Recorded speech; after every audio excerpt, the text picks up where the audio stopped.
자, 오늘 하나님께서 우리에게 주신 말씀입니다. 마태복음 11장 20절에서 24절 말씀입니다. 제가 가진 성경으로는 신약성경 17쪽입니다. 제가 먼저 받들겠습니다. 예수께서 권능을 가장 많이 행하신 고을들이 회개하지 아니하므로 그때 책망하시되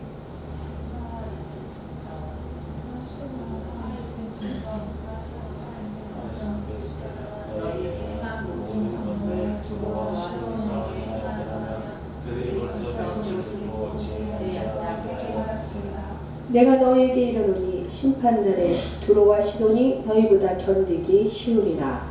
가버나움아 내가 한 달에까지 높아지겠느냐 문무에까지 낮아지리라. 내게 행한 모든 권능을 소돔에서 행하였더라면 그 선이 오늘까지 있었으리라. 다 같이 합독하겠습니다. 내가 너희에게 이르노니 심판날에 소돔 땅이 너희보다 견디기 쉬우리라 하시니라. 아멘. 하나님의 말씀입니다.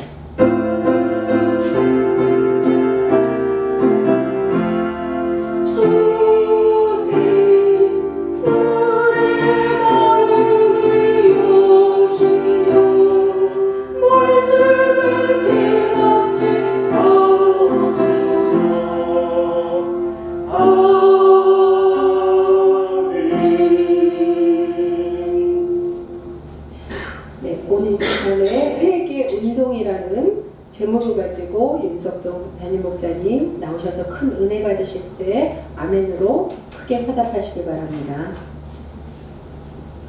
할렐루야. 잘 지내셨습니까? 자, 맛있는 음식도 많이 드시고 좋은 식구들과의 행복한 시간들 잘 보내셨나요? 그럼 그 시간 동안에 하나님은 얼마나 많이 생각해 보셨나요? 지난 한 주간 내내 교회에 히터가 돌아가고 있었던 것 같아요. 주중에 누가 와서 예배를 드리고 가셨는지 아니면 주중에 누구 하나도 성전에 관심이 없었는지 모르겠어요. 물론 저희도 마찬가지로 이곳에 있지 못했기 때문에 관리를 하지 못했습니다.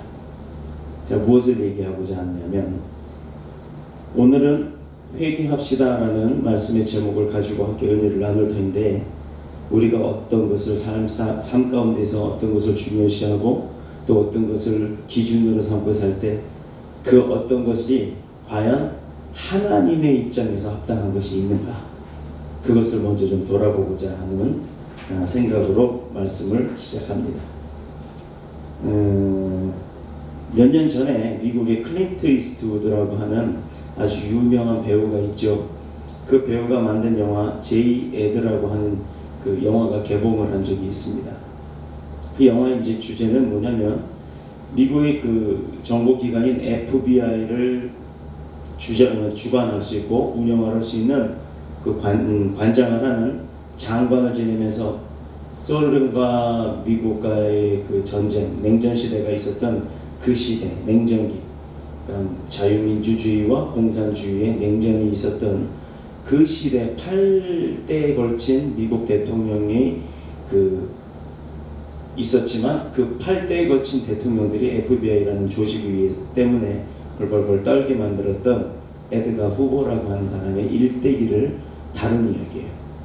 자, 대통령도 있고 나라도 있고 그 나라의 제일 권력을 가진 사람이 떨 수 있을 정도의 막강한 파워를 가진 에드가 후보의 이야기입니다. 클린트 이스트우드는 그 영화를 통해서 우리에게 메시지를 전하고 싶어 했던 게 있었는데 그 골자는 무엇이냐면 내부의 적이 외부의 적보다 더 위험하다라는 것을 말하면서 바로 이것 때문에 에드가 후보는 FBI를 강화하고 국가 요인들은 물론이고 대통령까지 도청을 하며 감시까지 하는 아주 그렇게 해서 막대한 비밀 자료를 구축하고 그들의 약점을 쥐고서 정권을 흔들고 그렇게 했던 그런 내용들에 대한 이야기를 클린트 이스트우드는 영화로 드러낸 것입니다. 그때 나온 이야기들 중에 멋진 대사가 하나 있어요. 인류는 과거로부터 많은 것을 배우려 하지 않는다. 역사에 주목하지 않으면 역사는 반복될 수밖에 없다. 자, 시사 및 경제 전문가들이 말하기를 시장 경제라고 하는, 우리가 살아가고 있는 이 경제라고도 하는 이곳이, 세상의 이 경기, 물질들이 30년 단위로 그 주기 변화를 한다고 그렇게 논평들을 합니다. 우리는 이제 더 쉽게 말하면 여기 여성들이 많으니까 유행에 대한 걸 이야기해 볼까요? 이제 예를 들어 남자들 넥타이를 보면요, 지금 제 넥타이가 굉장히 넓죠. 요즘 넥타이들은 얇아요. 근데 또 시기가 지나면 도로 이 넥타이들이 넓어집니다. 또 마찬가지, 어떤 사람들이 양복을 보면 단추가 하나 있는 사람이 있는 반면에 여기가 좀 짧아지면서 2개, 3개까지도 늘어났다가 다시 하나로 됐다가, 또 뒤에가 가운데 TM이었다가 TM이 없다가 또 양쪽 갈래의 TM이었다가, 이런 식으로 의류나 모든 미용에 관련된 세상의 기준은 유행이라는 것조차도 어떤 주기를 반복하면서 반복이 된다는 겁니다. 이전 경제 거품이 있었다면 30년 이후에는 그 거품이 쭉 빠지고 난 다음에, 거품이 빠진다는 게 뭐예요? 경기가 어려워진다는 얘기죠. 그 경기가 어려워지고 난 다음 이후에 한 30년 쭉 지나면 또다시 경기가 풀려서 엄청 쓰는 그런 시대가 온다라는 겁니다. 그러나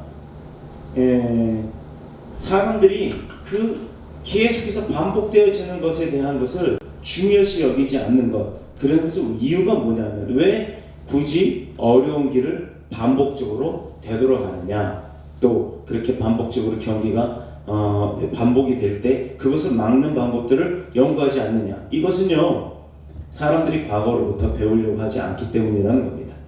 물론 과거에 연연해서 과거에 매여서 사는 것은요 오히려 좋지 않습니다. 발전이 없겠죠. 그러나 그 과거를 통해서 잘못된 것을 2번 반복하지 않겠다고 하는 나의 돌아보, 나의 회개를 가지고 내가 또다시 반복해서 후회할 짓 하지 않겠다는 그런 부분들은 분명히 우리가 배워나감에 있어서 우리의 삶은 윤택해질 수 있다는 거예요. 그러나 과거의 실패와 고통, 그것을 통해 배우는 사람들, 다시 다가오는 미래의 문제를 알고서 이렇게 올 것이다라는 걸 예비하고 대비할 줄 아는 사람들, 이 사람들은요 그 고통에서 벗어난다고는 할 수 없겠지만 그 고통을 줄여서 받을 수는 있다라는 겁니다. 이것은 세상 사람들의 경제 논리에도 마찬가지지만 믿음을 가진 우리 믿음의 백성들에게도 동일하다는 거예요.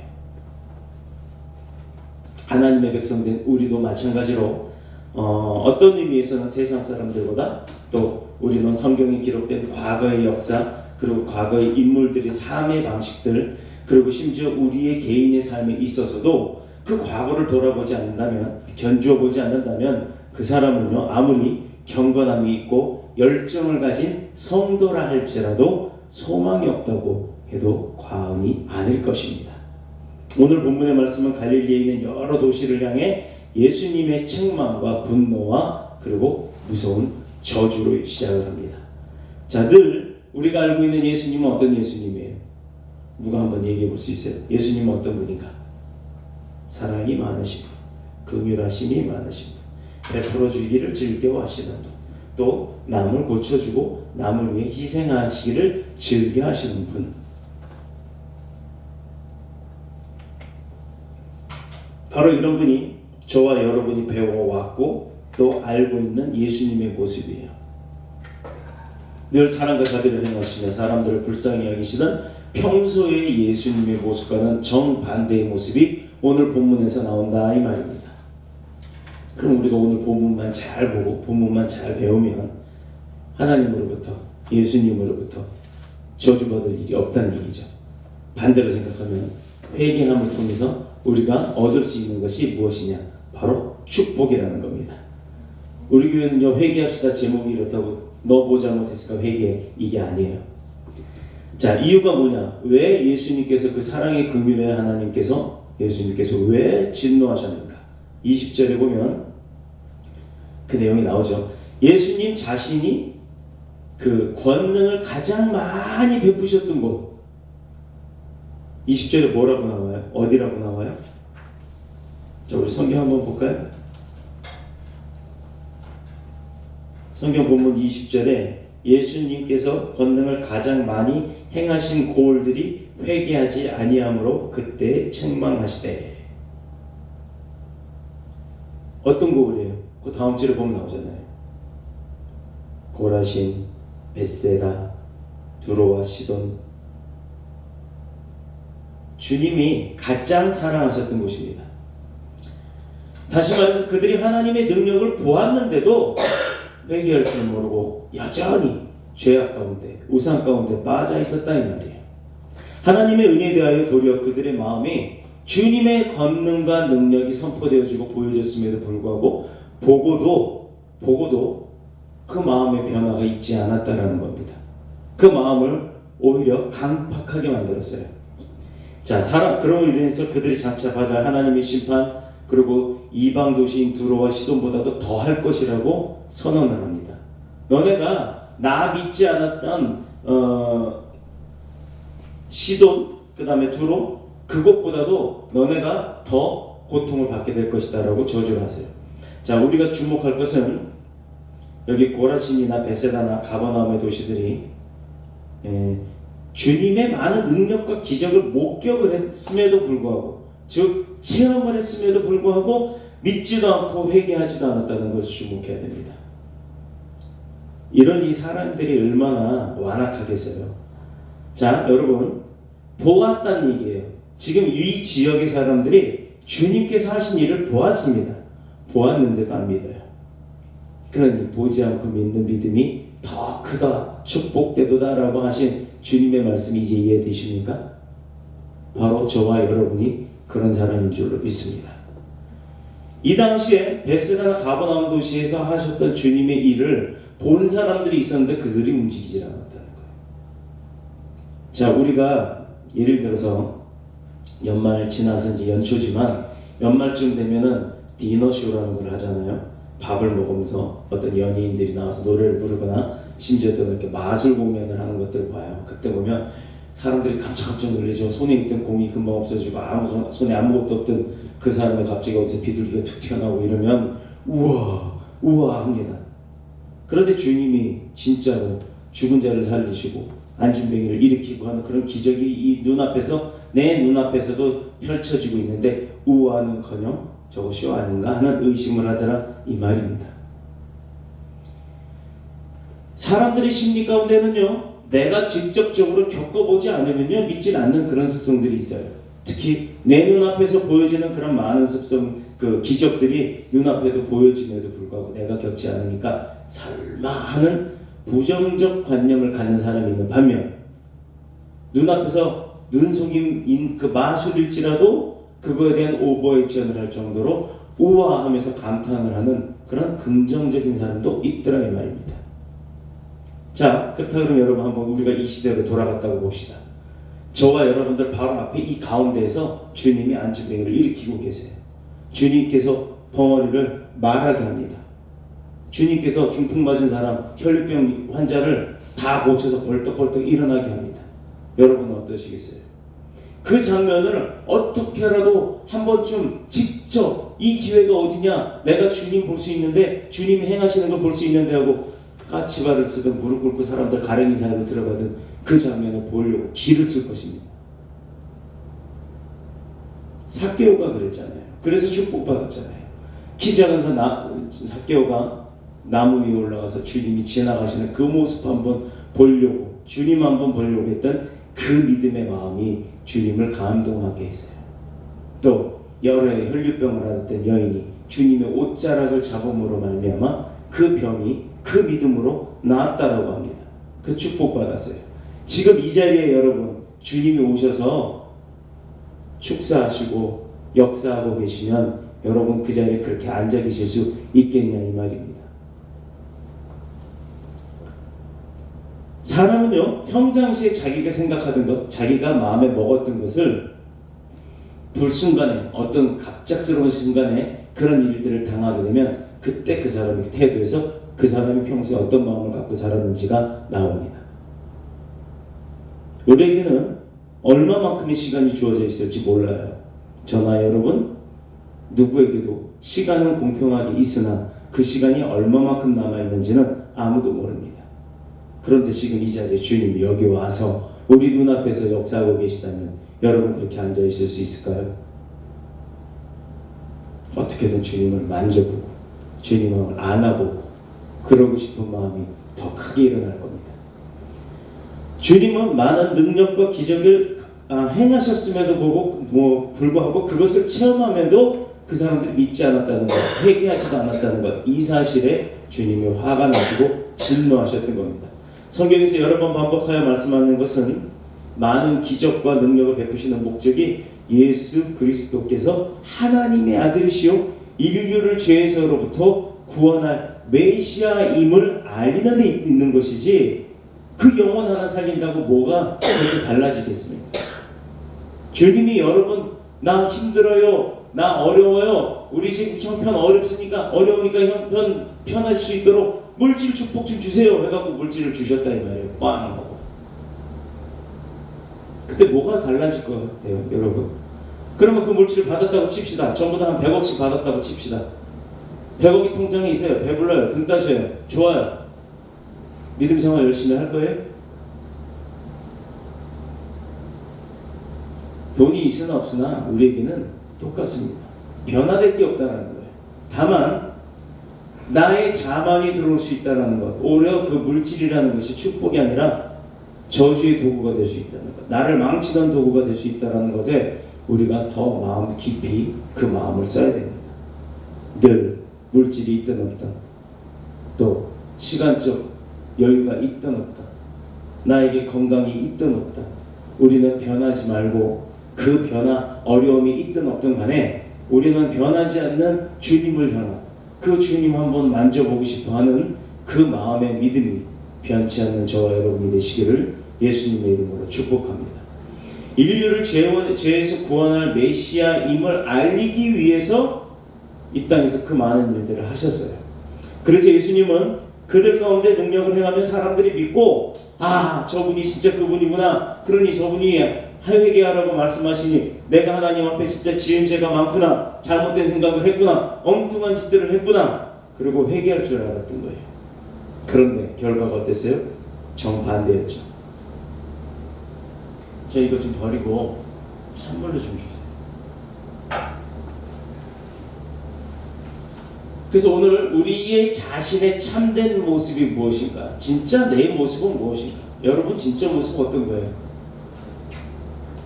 그 시대와 또 우리 시대, 지금 우리가 살아가는 시대와 주님이 말씀하셨던 이 시대, 그 모습은 어떤가? 이걸 한번 비교해 보자는 거예요. 하나님이 원하시는 회개 운동이 먼저 우리 심령 속에서부터 시작이 되시기를 소원합니다. 가버나움은 예수님이 사시던 곳으로 3년 동안의 공생의 그 시기가 시작되었던, 초기에 시작되었던 지금 거점이기도 합니다. 이 가버나움에 세관이 있었고, 로마 군대가 주둔을 하고 있었고, 유대인의 회당도 있었던 곳입니다. 예수님이 이곳에서 많은 권능을 행했다고 하셨는데, 구체적으로 보면 어떤 게 있었어요? 마태복음 8장 5절에서 13절에 보면 그 백부장 이야기 나오죠. 백부장 내 하인 쫓아와가지고 그러죠. 내 하인이 지금 병들어 누워있는데 주님이 고쳐주세요. 그러니까 주님이 가자 할 때, 아니요, 감당 못합니다. 그냥 주님 말씀만 하셔도 나을 거라고 저는 믿습니다 라고 때 이내요. 또 마태복음 14장 17절에 보면 그 여러 해 동안 열병을 앓았던 베드로의 장모죠. 그 장모 집에 가서 예수님이 안수하고 낫게 했잖아요. 그때 이 장모가 신나서 예수님 그 일행들을 잔치를 하고 접대를 했죠. 자, 또 마태복음 9장 1절에서 8절에 보면 중풍병자, 들것에 실려온 중풍병자를 낫게 했습니다. 또 마가복음 11장 32, 또 34절까지는 많은 귀신들을 돼지 속으로 몰아넣었죠. 그렇게 해서 질병들을 치료하셨고, 또 오병이의 기적도 있습니다. 참 많은 것들을 하셨어요. 그 외에도 성경에 일일이 기록되지 아니한 많은 능력이 이곳에서 베풀어졌을 거다 이거예요. 시작하는 단계니까 그곳에서 더 많은 것을 하고 이동을 하시기 시작했겠죠. 자, 그러나 이곳 사람들은요, 수많은 기적과 그 능력을 체험하고 목격을 했음에도 불구하고 직접적으로 겪어보기도 했겠죠. 그러나 도무지 예수님을 믿으려 하지 않았어요. 왜? 그 동네에서 살던 사람이니까. 아니 뭐 그저께지만 해도 저 목수 아들로 살고 뭐 필요하다 그러면 만들어주고 했던 그 사람 아니야? 그 사람이 어느 날 갑자기 저렇게 바뀌었어? 에이. 자, 어느 날까 언제 몇 년 전까지만 해도 집 사고 건 사고 같이 놀러 다니고 같이 밥 먹으러 다니고 했던 사람이 어느 날 목사가 됐다 그러면 참 좋은 믿음은 어떤 믿음인 줄 아세요? 그가 그 전에 무엇을 했고 어떤 일을 했고 그게 중요하지 않습니다. 지금 그가 무엇을 선포하고 무슨 생각을 하고 사는지가 보여져야 되는 거예요. 자, 봅시다. 심지어 예수님을 절벽에까지 끌고 가서 그곳에서 밀쳐 죽이려고까지 했어요. 누가복음 4장 29절에 보면. 왜요? 왜 그랬을까요? 왜?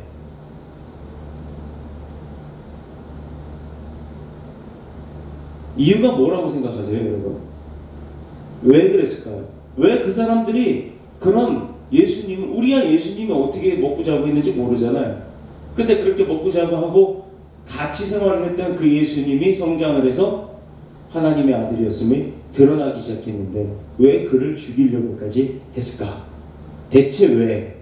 여러분은 왜라고 생각하십니까?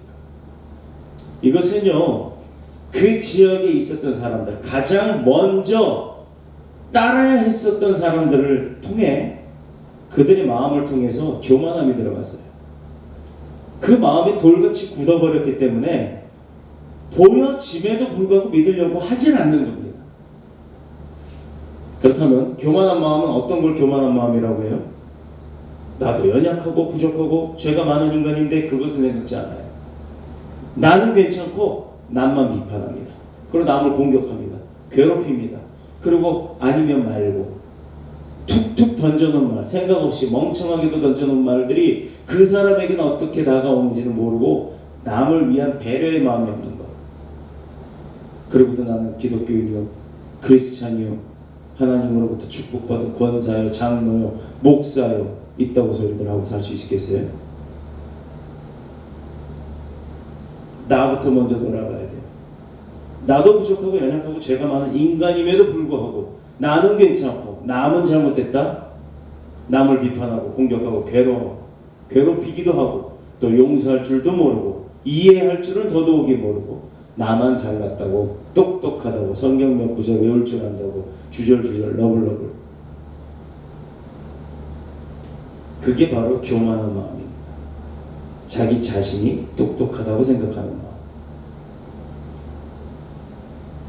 교만한 마음의 특징은요, 남의 죄와 허물은 잘 지적합니다.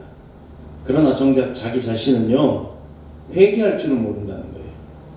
가버나움의 죄악상은 주님의 표현대로 과거에 가장 많이 타락했던 소돔성보다도 더하다고 얘기를 하셨습니다. 자, 그래서 가버나움은 소돔성보다 더 큰 심판을 받을 것이라고 저주를 받게 됩니다.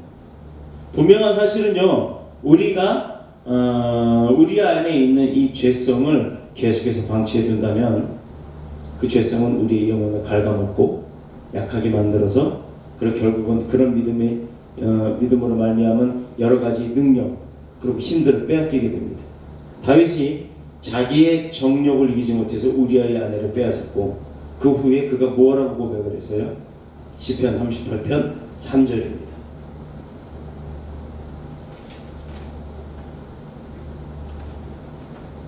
주의 진노로 인하여 내 살이 성한 곳이 없사오며 나의 죄로 인하여 내 뼈에 평안함이 없다.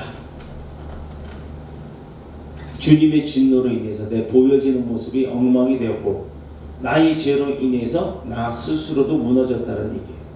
하루 종일 마음이 슬프고 피곤하여 마음이 불안하여 신음한다. 38편 6절 8절이에요. 그뿐 아니라 죄는 우리 안에서 역사하시는 성령의 역사를 방해합니다. 하나님이 나를 통해서 하시고자 하는 일들을 못하도록 막습니다. 받은 온갖 은사와 능력과 축복들을 빼앗아가요. 받은 걸 뺏기면 어떻게 하겠어요? 받은 걸 뺏기지 말아야죠. 더는 못 받더라도 그나마 받은 걸 뺏기면 되겠어요? 또한 우리 안에 들어오는 온갖 죄의 세력들을 막지 못하고 그래서 늘 영혼과 육신이 죄성 가운데 빠져 허덕이고 고통받게 되는 거예요. 죄는 죄를 낳는다고 합니다. 그래서 우리는 제일 먼저 내 안에 있는 죄성을 내가 스스로 죽일 줄 아는, 그렇게 해서 내 능력을, 회개할 줄 아는 능력을 키워야 하는 겁니다. 아무리 아름다운 꽃을 심어도요, 처음엔 예쁘죠. 근데 물도 안 주고 풀도 안 뽑고 비료도 안 주고 이렇게 해봐요. 그러면 그냥 방치해 둔다고 하면 얼마나 그 꽃이 오래 가겠습니까? 잡초가 무성해지고 꽃은 결국 많은 영양분과 좋은 것들을 잡초에게 빼앗기고 나중에는 죽어버려요. 꽃이 힘을 잃으면 의미가 없잖아요. 꽃으로서의 목적을 잃어버리니까. 아무도 돌아보는 사람이 없게 되는 겁니다. 그 꽃이 이뻐야 돌아보고 아이고 이쁘다 그러죠. 누가 이 화원의 주인이야, 이렇게 정말 열심히 잘 가꿨어? 라고 하겠지만 꽃이 죽어버리면 뭐야, 여기 돈 내고 들어왔는데 볼 것도 없네, 이렇게밖에 안 되는 겁니다. 그럼에도 불구하고 우리가 우리 안에 있는 죄의 세력을 몰아내거나 죽이지 못하는 이유는 뭡니까? 세 가지만 말하고 마칠게요. 첫 번째는 죄의 결과가 얼마나 무서운지를 모르기 때문이에요. 십계명에 보면 죄 때문에 부모로부터 3, 4대가 망한다라고 합니다. 이유가 뭐냐? 하나님이 죄를 미워하시기 때문이에요. 출애굽기 20장 5절을 한번 보세요. 두 번째는 이미 죄의 그 습관에 우리가 길들여져 있기 때문입니다. 그래서 한번 죄일 것이다라고 하는 두려움 가운데 이건 하지 말아야지 하고 안 해야 되는데 한번 해버리고 났는데 괜찮거든요. 그럼 두 번, 또 괜찮거든요. 그럼 점점 가면서 점점 그 죄성이 커지게 돼요. 우리 속담에 보면 바들도둑이 소도둑 된다는 얘기 있잖아요. 습관이나 그냥 이 죄가 죄라는 것 자체를 잊어버리고 한 번 그랬는데 괜찮겠지? 괜찮네? 두 번 그래도 괜찮네? 세 번 그래도 괜찮네? 그래서 마냥 습관이나 내 삶의 일부인 줄 알고 착각을 하고 그냥 스르륵 넘어가 버린다는 거예요. 다른 말로 표현하면 죄에게는 속게 되는 거고 마귀에게는 끌려가게 되는 겁니다. 자, 죄는 우리 안에 들어와서 지금 이 순간에도 그 속에서 죽거나 쫓겨나지 않으려고 발악을 합니다. 발악. 우리 가끔 마트에 가보면 발악하는 애기들 보이죠? 아이들한테 발악이라는 표현을 해서 미안합니다만, 엄마 이거 안 사줘? 안 돼, 다음에 사줄게 하는 순간 애가 뒤로 벌렁 누워서 막 팔다리를 휘저어가면서 고래고래 울어가면서 소리 지르는 애들이 가끔 보여요. 그걸 우리는 흔히 발악이라고 합니다. 그런데 사탄의 발악은요, 그거보다 더 심해요. 손톱 발톱 다 내고 자기가 잡을 수 있는 거 다 잡아 끌어 찢어가면서 자기만 죽지 않겠다고 합니다. 그런 사탄의 꾀임에 넘어가지 않으시는 게 좋아요. 내 안에 죄성을 심어두지 않는 게 좋습니다. 그거 빼내긴 더 어렵기 때문입니다. 온갖 꾀를 쓰면서 우리를 속이고 있다는 사실 깨달으시길 축복합니다. 우리가 사기꾼에 속아도요, 한 번 속으면 인생이 흔들려요. 그런데 세상의 사기꾼에게 속아도 그럴 판에 마귀에게 속으면요, 이건 완전히 영원한 죽음입니다. 영원한 멸망밖에 없게 되는 줄을 믿습니다. 세 번째는 너무 바쁘고 피곤한 생활 때문에 여기에 걸린 사람들 많을 거예요. 저도 마찬가지입니다. 저도 바쁘다는 핑계로 성경 볼 시간 없다는 핑계로 성경을 안 본 적 많고, 그래서 여러분들이나 하나님 앞에 회개합니다. 말씀으로 자기 자신을 들어볼 기회가 없다는 거예요. 바쁘다는 것 때문에. 뭐가 그리 바쁜지는 모르겠어요. 다들 바쁜 일들이 있습니다. 그렇게 바쁘게 세상을 살아갑니다. 그러면 저도 그렇고 여러분들도 그렇고 하나님의 말씀 묵상할 수 있는 시간은 꼭 하루에 1분이 됐든 10분이 됐든 꼭꼭 하나님의 말씀을 붙들고 시작해서 말씀으로 그 하루 일과를 마무리 짓는 축복이 있기를 예수님의 이름으로 축복합니다. 그래서 지금 내 안에 무슨 일이 일어나고 있는지도 모르고 내가 지금 어디로 가고 있는지도 모르고 무엇에 사로잡혀 있어서 끌려가고 내가 지금 어떤 것을 우상화하고 있는지도 모른다는 거예요. 그 결과 내 인생이 방황을 합니다. 실망도 하게 되고 그만큼 시간과 또 정력과 물질의 손해를 보게 되는 겁니다. 네 번째, 죄를 떠나라고 매일 권고하시는 성령님을 근심스럽게 만드는 겁니다. 다섯 번째는 사람의 욕심이 죄에서 떠나지 못하게 만든다는 거예요. 사람의 욕심이라는 거죠. 아무튼 우리 안에 있는 죄의 세력은 우리에게 주어진 너무나도 많은 선하고 축복된 그 기회들을 빼앗아가고 마지막에는 우리를 영원히 바닷 가운데 깔아서 뭉개버리는 거예요. 여러분, 제가 여러분도 껌으로 표현하는 건 절대 아닙니다. 근데 껌을 한번 생각해 보자고요. 마트에 갔더니, 또 말레이시아 마트에도 가봤더니요, 껌이요 종류가 되게 많아요. 이렇게 무슨 통에도 들어있고 가게도 들어있고 종이에도 들어있고 뭐 여러 가지 껌이 있습니다. 근데 그 화려한 껌들 보면 종류도 여러 가지예요. 뭐 풍선껌도 있고 무슨 껌도 있고 뭐 조르마노 껌도 있고 많잖아요. 근데 그 목적에 따라서 우리가 그 껌을 입에다 넣고 막 씹죠. 포장 잘 돼 있는 아주 예쁜 직한, 맛있어 보이는 직한 그런 껌들을 사서 포장을 싹 벗기고 입에 넣고 씹습니다. 한참을 줄공줄공 씹다가 어느 순간 어떻게 해요? 껌의 목적이 없어지면 어떻게 합니까, 여러분? 삼켜요? 그걸 먹어요? 먹지 말아요. 그거 먹는 거 아니에요. 뱉어서 버립니다. 그냥 양심이 없는 사람은 길거리에 뱉기도 하고, 어떤 사람은 종이에 이렇게 싸서 깨끗하게 버리기도 합니다. 자, 어디에 속하든지 간에 그 껌의 목적이 끝나고 나면 버려버리죠. 사탄도 마찬가지라는 겁니다. 그 껌을요, 포장을 잘해서 맛있어 보이게 합니다. 선택되어지게 합니다. 선택되어지고 난 다음에 그 껌이 줄금줄금 사탄의 씹힘을 받고 난 다음에 단물 쓴물 다 빠지면 사탄은 어떻게 한다? 다 던져버려요. 어떻게 던져버리겠어요? 결국 우리의 삶이 주님께로 향해 있을 때는 그렇게 버림을 받는 삶이 아니지만, 사탄에게 향해 있으면 우리의 삶은 그렇게 버림을 받을 수밖에 없다라는 겁니다. 결국 죄를 죽이면 내가 살지만, 죄를 죽이지 못하고 오히려 그 죄에 끌려가 버리면, 죄에다가 오히려 자비를 베푸고 양보한다면 우리는 예외 없이 누구도, 저나 여러분 누구도 예외 없이 모두 죄에게 사살되고 말 겁니다. 그래서 죄에게 속으면 안 됩니다. 우리가 살아가는 길은 단 한 가지, 회개만이 살 길입니다. 죄 안 짓고는 살 수 없죠. 우린 나약하니까. 그렇지만 이것을 이용하면 안 됩니다. 죄 짓고 하나님 앞에 회개하면 되지, 의도적으로 짓는 죄는 용서가 되지 않습니다. 내가 몰라서, 내가 실수로 죄 질 수 있습니다. 그러나 이것이 죄라는 것을 알고 내가 깨달았을 때 바로 주님 앞에 회개하는 축복이 있기를 예수님의 이름으로 축복합니다. 회개는 뉘우친다, 돌아선다, 방향을 바꾼다라는 뜻이에요. 인간의 삶의 목적과 변화를, 행동에 그 변화를 주는 것이에요. 성경적으로는 하나님을 떠나 있다가 깨닫고 다시 하나님 편으로 되돌아오는 것, 이것을 의미합니다만, 회개는 사람의 마음과 행동의 변화라는 것, 마치 집을 떠난 탕자처럼 고난 중에 스스로 돌이켜 아버지의 집으로 되돌아왔던 그 탕자처럼 그렇게 돌아가는 것, 이것을 회개라고 합니다. 여기서 중요한 사실 한 가지는, 탕자가 언제 변화가 시작되는지 아세요? 누가복음 15장 16절 17절에 나옵니다. 제가 읽을게요. 저가 돼지 먹는 쥐염 열매로 배를 채우고자 하되 주는 자가 없는지라. 이에 스스로 돌이켜 가로되 내 아버지에게는 양식이 풍부한 품꾼이 얼마나 많았는고 나는 여기서 굶주려서 죽는구나 라고 후회를 하게 됩니다. 그냥 길거리에 있는 돼지가 먹는 쥐염 열매라고 까만 열매가 있어요. 그것도 내가 먹으려고 했는데 누구 하나도 나에게 그걸 돼지 사료로 줄지언정 나에게 먹으라고 주는 사람이 없더라 이 말입니다.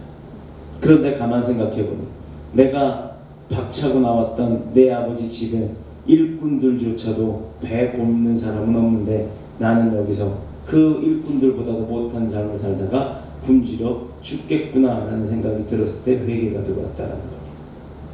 왜 사서 고생을 하고 왜 고생을 한 뒤에 회개를 합니까? 여기가 포인트예요.